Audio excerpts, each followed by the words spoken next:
Hi, my name is Shika. I am a Western tropical astrologer.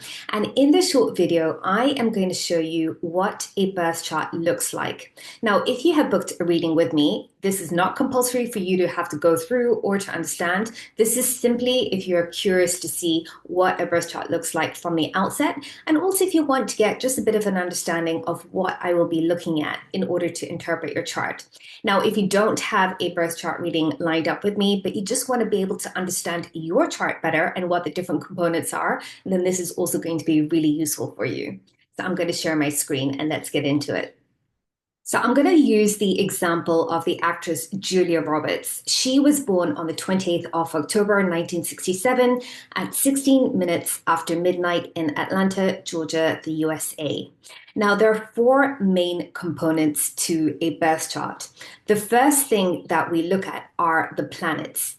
The planets are these black symbols on the inside wheel of the chart.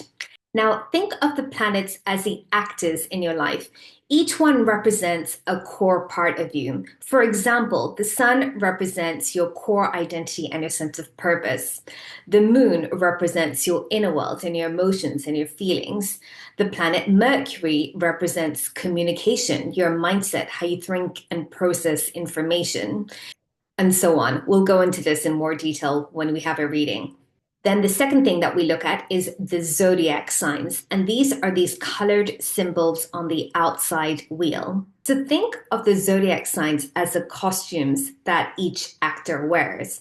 So they show us how each part of us expresses itself.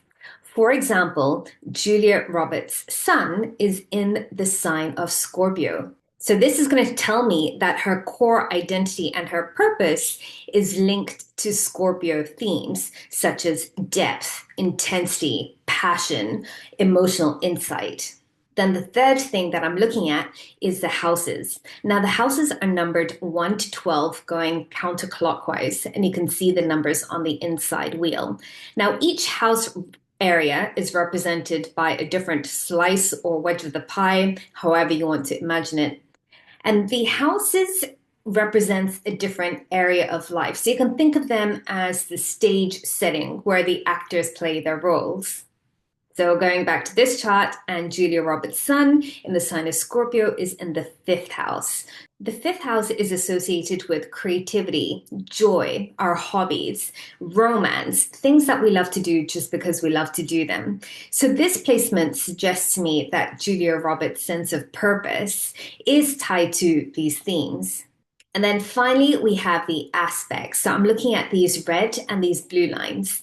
This is going to show me how the planets are interrelating with each other. So is the relationship harmonious, or is there a bit of tension and conflict? So this is where we can get more information about your natural strengths, gifts, talents, or internal conflicts or challenges that may keep on coming up for you. Now, if you want to dive into this in more detail, I also have a written guide. So if you subscribe to my newsletter, then you'll already have had this. If you haven't, then just simply subscribe to my newsletter. You can do that via the bio in my Instagram profile, or you can go onto my website, and you're going to get this document, which is going to show you how to generate your birth chart. And you can do this absolutely free using free software on the internet. And then it's going to bring up the same chart that we've gone through of Julia Roberts, but it's going to give you even more detail, like how to identify what degree a certain planet is at. And that's going to be really, really helpful if you want to identify where a new or a full moon or a big astrological alignment is happening. And then I also have this table here that's going to show you the different symbols for the planets, signs, and what each house area represents. Now, as I mentioned earlier, you do not need to understand any of this if you do have an upcoming reading with me. But if you're curious, I hope that this just gives you a better idea of what I will be interpreting. Your birth chart is your energetic blueprint, so it reveals your natal potential. It's a powerful tool for self-discovery and understanding, and I'm really looking forward to exploring it with you. If you have any questions, feel free to send me an email or a DM. I hope this helped.